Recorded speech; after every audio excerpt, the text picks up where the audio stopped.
In the name of Allah, the most gracious, the most merciful. अस्सलाम वालेकुम। आज हमारा टॉपिक ऑफ डिस्कशन है हाइपरटेंशन। हाइपरटेंशन जिसको आम ज़ुबान में ब्लड प्रेशर कहते हैं कि हाई ब्लड प्रेशर को हाइपरटेंशन कहते हैं। एक तो होता है नॉर्मल ब्लड प्रेशर जिसके बारे में हमने काफ़ी डिटेल से पढ़ा है, जो हर किसी का होता है नॉर्मल ब्लड प्रेशर।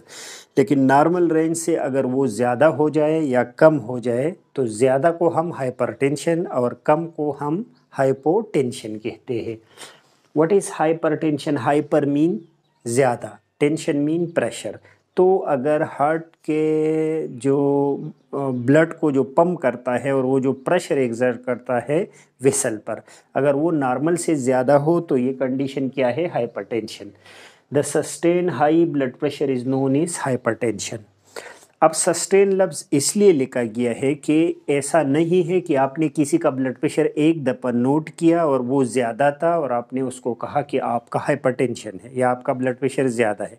हो सकता है वो किसी प्रेशर की वजह से, किसी एक्सरसाइज की वजह से, किसी डर की वजह से उसका ब्लड प्रेशर ज़्यादा हुआ होगा एक दफ़ा और आपने नोट किया। तो आप क्या करो कि आप इसको कई दफ़ा नोट करो। रिकमेंडेड ये है कि 2 मिनट के फासले पे आप 2 दफ़ा ब्लड प्रेशर नोट करें स्पिग्मोमेनोमीटर पे। अगर वो दोनों दफ़ा ज़्यादा आ जाए तो इसका मतलब ये है कि ये हाइपरटेंशन है।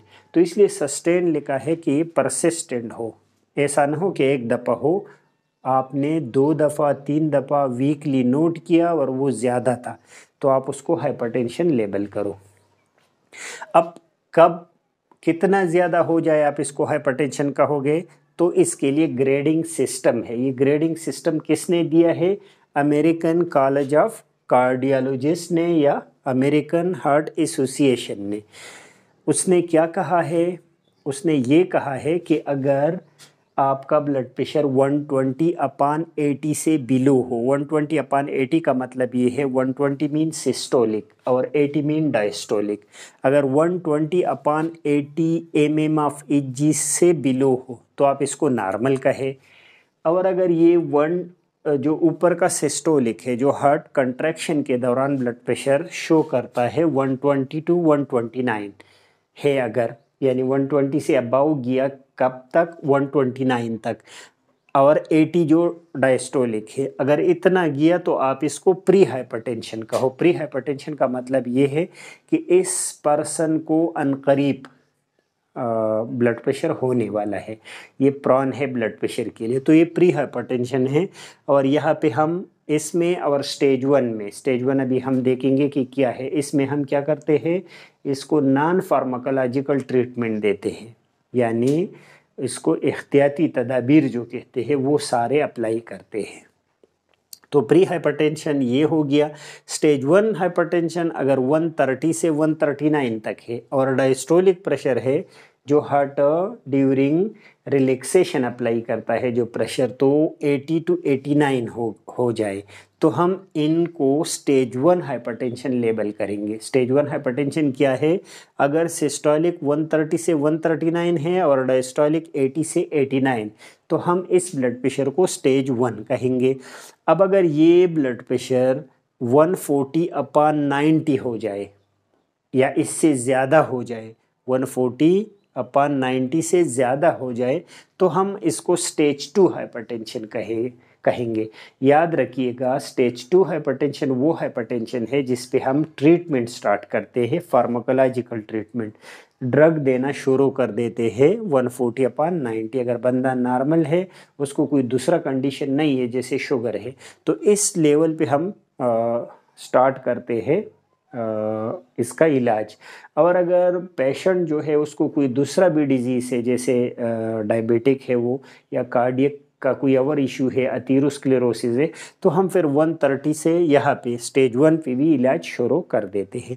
लेकिन नॉर्मल एडल्ट के लिए जिसके साथ कोई कोमार्बिड कंडीशन दूसरा नहीं है तो हम 140/90 से अगर अबव हो जाए तो हम ट्रीटमेंट स्टार्ट करते हैं। कैसे ट्रीटमेंट स्टार्ट करेंगे वो अभी हम देखेंगे। स्टेज 2 हाइपरटेंशन तो सही वाला हाइपरटेंशन है जिस पे हम इलाज देते हैं, लेकिन कभी कभी ऐसा होता है कि ये ब्लड प्रेशर इतना ज़्यादा हो जाए कि 180/120 mm ऑफ Hg से भी ऊपर जाए, तो फिर हम इसको हाइपरटेंसिव क्राइसिस कहेंगे। हाइपरटेंसिव क्राइसिस मीन इमरजेंसी, ये मेडिकल इमरजेंसी है। अगर ब्लड प्रेशर 180/120 से अबव हो जाए तो आपने इमीडिएट कंसल्टेशन कार्डियोलॉजिस्ट या कंसल्टेंट के साथ करवाना होता है। अगर ये कंडीशन है, ये जो मैंने फिगर लेके, ये आपकी किताब में डिफरेंट हो सकते हैं, क्योंकि मैंने जो गाइडलाइन फॉलो किया वो ज़्यादातर इंटरनेशनली एक्सेप्टेड है, और वो ये अमेरिकन कॉलेज ऑफ कार्डियोलॉजी या अमेरिकन हार्ट एसोसिएशन का गाइडलाइन है, ग्रेडिंग सिस्टम का जो ये है। टाइप्स जो है ब्लड प्रेशर का वो दो है। कौन कौन से? एसेंशियल और प्राइमरी हाइपरटेंशन, और दूसरा सेकेंडरी हाइपरटेंशन। काजिस पढ़ना इसलिए ज़रूरी है कि इससे हमें हाइपरटेंशन के काज भी समझ में आ जाएगा। 90% केसेस जो है वो एसेंशियल है या प्राइमरी है। इसका ये मतलब है कि हमें कोई दूसरा मेडिकल नॉन काज नहीं मिला, यानी ब्लड प्रेशर ज़्यादा है किसी बंदे का, 140/90 से ज़्यादा है, और हमें नहीं पता कि ये किस वजह से हुआ, तो इसी को हम प्राइमरी हाइपरटेंशन कहेंगे। नो मेडिकल नॉन काज, पहले से कोई नॉन काज नहीं है, कोई हार्ट का इशू नहीं है इस बंदे को, और ब्लड प्रेशर है। ज़्यादातर जो ब्लड प्रेशर के केसेस आते हैं 90% से ऊपर वो एसेंशियल होता है, यानी वो प्राइमरी है और उसका कोई काज मालूम नहीं है फिजिशियन या कार्डियोलॉजिस्ट को। सेकेंडरी हाइपरटेंशन जो है वो राउंड अबाउट 10% केसेस होते हैं, और ये कौन से केसेस हैं? Due to another medical condition, कोई उसका काज नोन है आपको, पेशेंट को पहले से कोई मेडिकल कंडीशन है, सच इस किडनी डिजीज़, या इसके गुर्दे ख़राब है, कुशिंग सिंड्रोम है जिसमें कार्टिसोल ज़्यादा रिलीज़ हो रहे हैं, कोई ट्यूमर है इसको, या फिर due to long term use of some medication है। फॉर एग्ज़ाम्पल कोई स्टीरॉइड लंबे अरसे से यूज़ करता है, ओरल कंट्रासेप्टिव पिल्स जो कि फैमिली प्लानिंग के लिए जो मेडिकेशन यूज़ होते हैं, या जो पेन किलर है, और अगर लॉन्ग टर्म से आप यूज़ करते हैं तो आपको हाइपरटेंशन हो सकता है। तो ये नोन काजेज़ है, और अगर काजेज़ नोन है तो वो 10% केसेस होते हैं, और वो आप उसको सेकेंडरी हाइपरटेंशन कहेंगे। तो हमारे पास दो किस्म के आ गए, एक जिसका काज नोन है और दूसरे का काज अननोन है। तो ज़्यादा जो केसेस है उसके काज अननोन है, मतलब वो प्राइमरी है, और जिसके काजेज नोन है वो सेकेंडरी है। Secondary mean secondary to a disease, secondary to a medical condition, पहले से कोई मेडिकल कंडीशन, जैसे हार्ट का कोई इशू मौजूद है, कोलेस्ट्रॉल ज़्यादा है, तो आपका ब्लड प्रेशर ज़्यादा हुआ, तो आप 10% वो केसेस होते हैं, और उसको आप सेकेंडरी हाइपरटेंशन कहते हैं। क्या काजेज़ है हाइपरटेंशन का? तो बहुत सारे काजेज़ है, लेकिन ये काजेज़ कौन से वाले हाइपरटेंशन का है? सेकेंडरी हाइपरटेंशन का। पहले मैंने एक्सप्लेन किया कि प्राइमरी हाइपरटेंशन के काजेज़ अननोन होते हैं। सेकेंडरी हाइपरटेंशन के काजेज़ में एक तो जेनेटिक्स है, जेनेटिक्स मीन कि फैमिली हिस्ट्री है, और ये ख़ानदानी या विरासत में आपको ये मसला मिल गया। ओल्ड एज है, एज एक फैक्टर है, रिस्क फैक्टर है, ये एग्जैक्ट काजेज़ स्लैश करें आप रिस्क फैक्टर्स, ये रिस्क फैक्टर्स भी है सारे, कि अगर आपका एज ओल्ड हो रहा है, आप एजेड हो रहे हो, तो आपको ब्लड प्रेशर होगा। सर्टन मेडिसिन ऐसे है, लाइक फॉर एग्जांपल जैसे मैंने कंट्रासेप्टिव कहा, या स्टीरॉइड कहा, या ऐसे कोई पेन किलर जो आप लॉन्ग टर्म से यूज़ करते हो, तो आपका ब्लड प्रेशर ही शूट करवा सकता है। तीसरा प्रेगनेंसी है। प्रेगनेंसी में क्या है कि ये एक फिजियोलॉजिकल कंडीशन है जो आपके ब्लड प्रेशर को रेस कर सकता है। गेस्टेशनल हाइपरटेंशन होता है, और जब बेबी डिलीवर होता है तो फिर यूजुअली ये रिटर्न हो जाता है ये ब्लड प्रेशर। ओबिसिटी एक काज है, मोटापा, ये बहुत बड़ा काज है, और ये मॉडिफाइबल भी है, आप इसको कंट्रोल कर सकते हो ओबिसिटी। किडनी डिजीज़ है, किसी को गुर्दे का मसला है, गुर्दा फेल है, या कोई दूसरा इशू है, तो गुर्दे के डिजीज़ के साथ ये मसला हो सकता है। Nazia diabetic mellitus, diabetic mellitus mean अगर किसी को शुगर है तो शुगर और ब्लड प्रेशर तो रिलेवेंट है। आपने देखा होगा अक्सर शुगर के मरीज़ को ब्लड प्रेशर होता है और ब्लड प्रेशर के मरीज़ को शुगर होता है। हार्मोनल एबनॉर्मेलिटीज़ है, अगर हार्मोन आपके ठीक नहीं है जैसे कुशिंग सिंड्रोम में है तो फिर भी ये हो सकता है। कार्डियोवैस्कुलर डिजीज़ है, आपके हार्ट में या वेसल में कोई थ्रोम्बस, एम्बोलस या कोई दूसरा डिजीज़ है तो आपको ये मसला हो सकता है।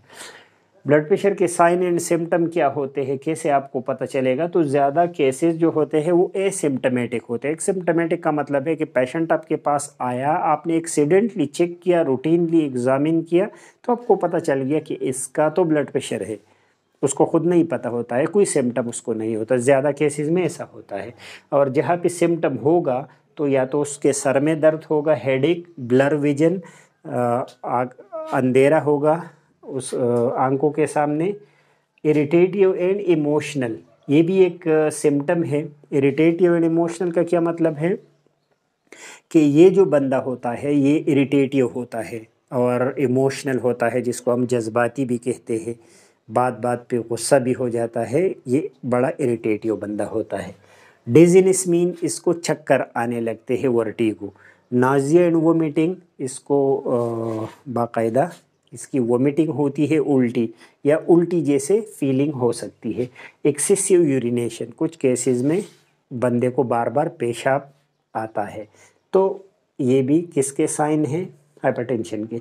अब इसको हम प्रिवेंट कैसे करें हाइपरटेंशन को? तो जाहिर है जब आप एक डिज़ीज़ को प्रिवेंट करते हैं तो उसके सारे रिस्क फैक्टर को ख़त्म करो। तो काजेज़ और रिस्क फैक्टर जो हमें मिले, जैसे जेनेटिक्स को तो हम अवॉइड नहीं कर सकते, लेकिन जो जो काजेज़ या रिस्क फैक्टर है इसको अगर हम अवॉइड कर सके तो इसकी प्रिवेंशन हो जाएगी।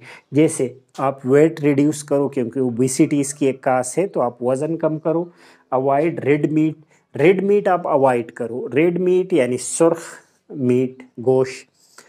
अब एक ज़रूरी बात, जैसे हम लोकली कहते हैं ये छोटा गोश्त है, ये बड़ा गोश्त है, तो मेडिकल में छोटा बड़ा गोश्त नहीं होता, रेड मीट और वाइट मीट होता है। तो वाइट मीट में दो किस्म के मीट आते हैं, एक चिकन और दूसरा फ़िश। तो फ़िश और चिकन ले सकते हैं, वो वाइट मीट है। बाकी जितने भी है वो बकरी है, बकरा है या गाय है या भैंस है, कुछ गोश्त भी आप ना लो, आपके लिए क्या है, मना है गोश्त, क्योंकि वो रेड मीट में आता है।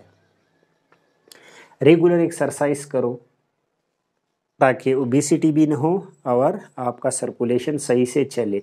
Reduce intake of sugar and salt, salt और शुगर का इनटेक आप क्या करो, कम करो। शुगर को भी कम करो, एक तो आपका डायबिटिक मेलाइटस का जो एसोसिएशन है इसके साथ वो भी मना होगा, और दूसरा साल्ट जो है सोडियम इनटेक वो आपने कम करना है।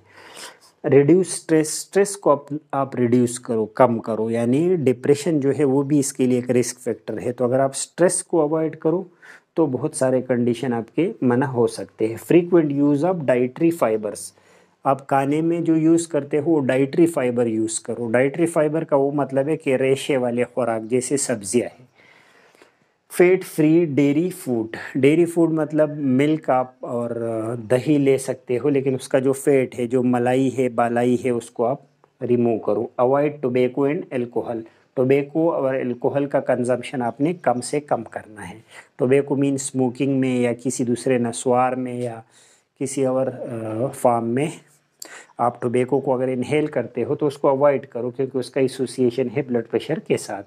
अब इसका इलाज कैसे करें? तो इलाज में ट्रीटमेंट से अच्छा लफ्ज़ इसके लिए मैनेजमेंट है। मैनेजमेंट मैंने इसलिए लिखा कि ट्रीटमेंट हम यूजुअली फार्मेकोथेरेपी को कहते हैं, जो हम ड्रग के ज़रिए करते हैं, लेकिन ब्लड प्रेशर या डायबिटिक मेलाइटस या ऐसे डिजीज़ में हम नॉन फार्माकोलॉजिकल ट्रीटमेंट, जिसको आप लाइफस्टाइल चेंजेस कहते हैं, अपनी रोज़मर्रा ज़िंदगी में आप कुछ तब्दीलियाँ करते हो जिससे वो डिज़ीज़ कंट्रोल रहता है।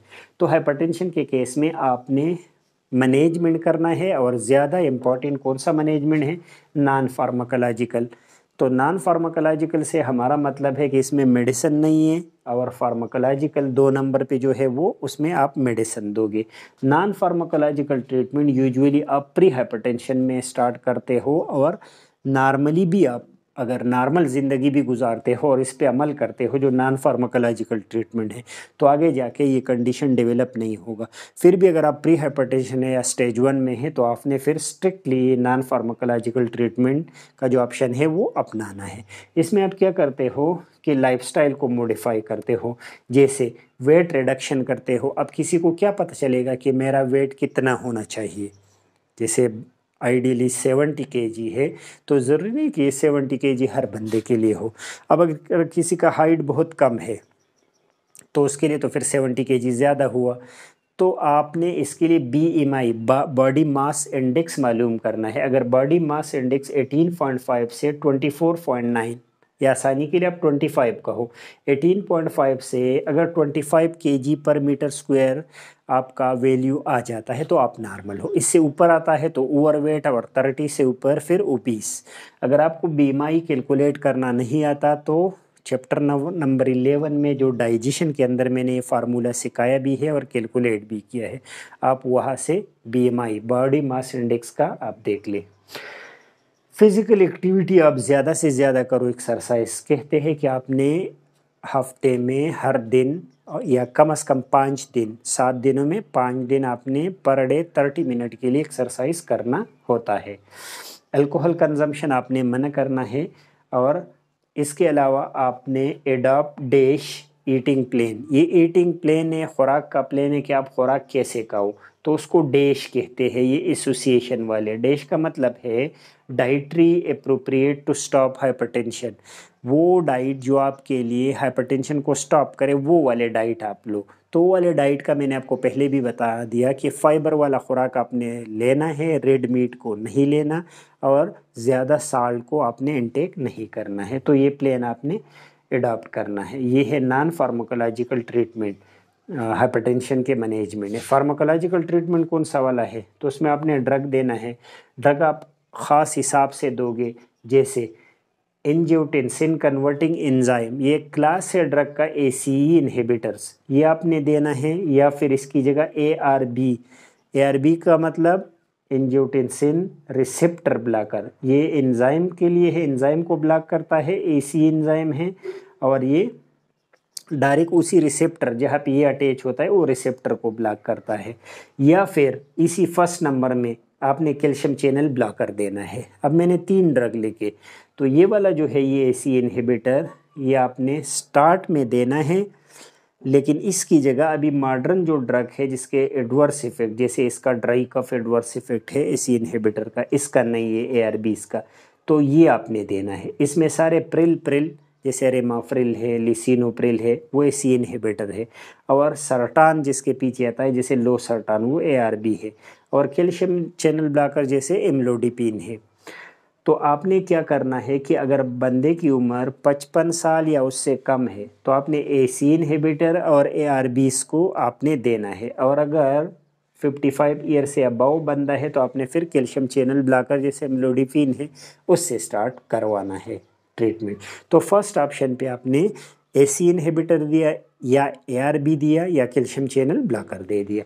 अब अगर उसका कंट्रोल नहीं हुआ हाइपरटेंशन, हमारा टारगेटेड ब्लड प्रेशर होता है, जैसे हम इससे बिलो रखते हैं 140/90 से हम मोस्टली केसेस में बिलो रखते हैं।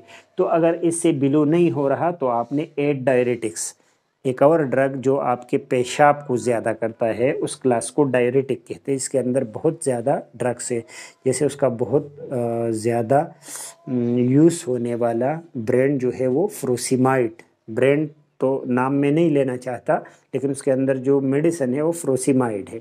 तो आप फ्रोसिमाइड को यूज़ करना शुरू करो। या थियाज़ाइड डायरेटिक है तो आप डायरेटिक को ऐड करो दूसरे नंबर पे।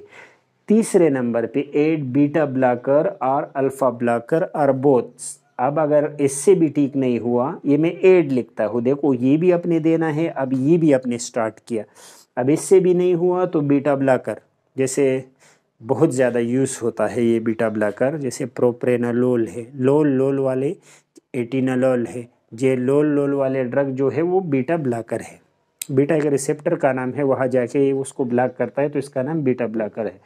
या अल्फ़ा ब्लॉकर जैसे टेम्सुलिन है, टेम्सुलोसिन, तो आपने अल्फ़ा ब्लॉकर देना है या ये देना है या ये दोनों देने हैं। ये आपने 3rd नंबर पे ये काम करना है। फिर भी नहीं हुआ तो स्पायरोलेक्टोन आपने 4th नंबर पे इसके साथ ऐड करना है। तो ये इसका ट्रीटमेंट प्लान है, आपने बाकायदा एक गाइडलाइन के तहत इसको देना होता है। ऐसा नहीं है कि पेशेंट आपके पास आया और आपने डायरेक्ट बीटा ब्लॉकर दे दिया। अनलेस अगर कोई ऐसे कंपेलिंग इंडिकेशन है, जैसे अगर एमआई का पेशेंट है तो उसमें फिर आप बीटा ब्लॉकर देते हो डायरेक्ट, लेकिन एमआई का नहीं है और हाइपरटेंशन का पेशेंट है तो आपने स्टार्ट कहाँ से लेना है, एसी इनहिबिटर से आपने लेना होता है। फिर कंपेलिंग इंडिकेशन भी है। अब चूँकि एफएससी के लेवल पे उसकी ज़रूरत नहीं है, आगे जो मैं मेडिसिन वाली वीडियो बना रहा हूँ तो उसमें फिर कंपेलिंग इंडिकेशन जैसे एंजाइना में, डायबिटिक मेलाइटिस में, किडनी में कौन कौन से प्रायोरिटीज़ है तो वो फिर डिस्कस उसमें करेंगे। अब फार्माकोलॉजिकल ट्रीटमेंट भी हो गया इसका। अब अगर आपने इसका ट्रीटमेंट नहीं किया या ट्रीटमेंट फेल हुआ तो क्या क्या कॉम्प्लिकेशन है कि पेशेंट को हो सकते हैं। तो स्ट्रोक हो सकता है, हाइपरटेंशन की वजह से फालिज हो सकता है, मायोकार्डियल इन्फार्क्शन जिसको आप हार्ट अटैक कहते हो वो हो सकता है, हार्ट फेलियर हो सकता है जिसमें आपका हार्ट कंप्लीटली जो है आपके बॉडी का डिमांड पूरा नहीं कर पाता। आर्टीरियल एन्यूरिज्म, आर्टीरियल एन्यूरिज्म का मतलब है कि जहाँ पे आर्टरी कमज़ोर है तो हाइपरटेंशन की वजह से उस जगह में बेलून बन जाते हैं, गुब्बारा बन जाता है, तो ये एन्यूरिज्म हो सकता है। और रीनल फेलियर, आपकी किडनी काम करना बंद कर सकता है हाइपरटेंशन की वजह से। तो ये सारे कॉम्प्लिकेशन हो सकते हैं। आज हमने हाइपरटेंशन पढ़ा जिसमें हमने पहले इसके डेफिनेशन को देखा कि ये सस्टेन हाई ब्लड प्रेशर या परसिस्टेंट हाई ब्लड प्रेशर अगर आपका हो नॉर्मल से तो आप इसको हाइपरटेंशन कहेंगे। अमेरिकन हार्ट एसोसिएशन वालों ने एक ग्रेडिंग सिस्टम दिया कि अगर 120/80 से बिलो हो तो ये नॉर्मल है, 120-129 सिस्टोलिक पे पहुंच गए तो प्री हाइपरटेंशन है, स्टेज 1 में 130 से 139 सिस्टोलिक और 80 से 89 डायस्टोलिक। फिर स्टेज 2 में आपका ग्रेटर देन 140 to 90 अगर है तो आपका स्टेज 2 हाइपरटेंशन है, और हाइपरटेंसिव क्राइसिस में फिर 180 और 120 से अबव है। कुछ कुछ किताबों में ये 180 की जगह आपको 200 मिलेगा। फिर हमने दो इसके टाइप्स पढ़े, इसेंशियल और नॉन इसेंशियल या प्राइमरी और सेकेंडरी। प्राइमरी में क्या होता है कि कोई काज नहीं होता नॉन, और सेकेंडरी में नॉन काजिस होते हैं, बहुत सारे मेडिकल कंडीशन है। फिर हमने साइन एंड सिम्टम और इसके पढ़े और काजिस पढ़े। काजिस में एक जेनेटिक था, बाकी जितने रिस्क फैक्टर है जैसे ओबेसिटी है, स्मोकिंग है, इजी लाइफस्टाइल है, सेडेंट्री लाइफस्टाइल जो बंदा आराम पसंद हो, कुछ मेडिकेशन ऐसे है, प्रेगनेंसी में हो सकता है। फिर साइन एंड सिम्टम में हमने पढ़ा कि एसिम्टमेटिक होता है ज़्यादातर केसेस में, और अगर एक सिम्टमेटिक नहीं है तो हेडेक होगा, ये नेक के एरिया पे दर्द होगा, बंदे को वोमिटिंग जैसा फील होगा, ब्लर विजन होगा, आंखों के सामने अंधेरा छा जाना, और वर्टिगो जिस डिजीनेस, चक्कर आने लगेगा। प्रिवेंशन, ये सारे रिस्क फैक्टर आप प्रिवेंट करो तो इसकी प्रिवेंशन हो जाएगी। मैनेजमेंट दो हमने पढ़े, एक में सिर्फ लाइफस्टाइल मॉडिफाई किया जिसको नॉन फार्माकोलॉजिकल कहते हैं, और दूसरा फार्माकोलॉजिकल जिसमें हमने मेडिसिन दे दिया। मेडिसिन फिर एक गाइडलाइन के तहत है कि पहले क्या देना है, दूसरे, तीसरे और चौथे नंबर पे। फिर कॉम्प्लिकेशन के बारे में बता दिया कि आपने सही इलाज नहीं है तो आपको स्ट्रोक हो जाएगा। होप ये टॉपिक आपको समझ आ गया होगा। नेक्स्ट लेक्चर तक इजाज़त दीजिए। अल्लाह हाफिज़।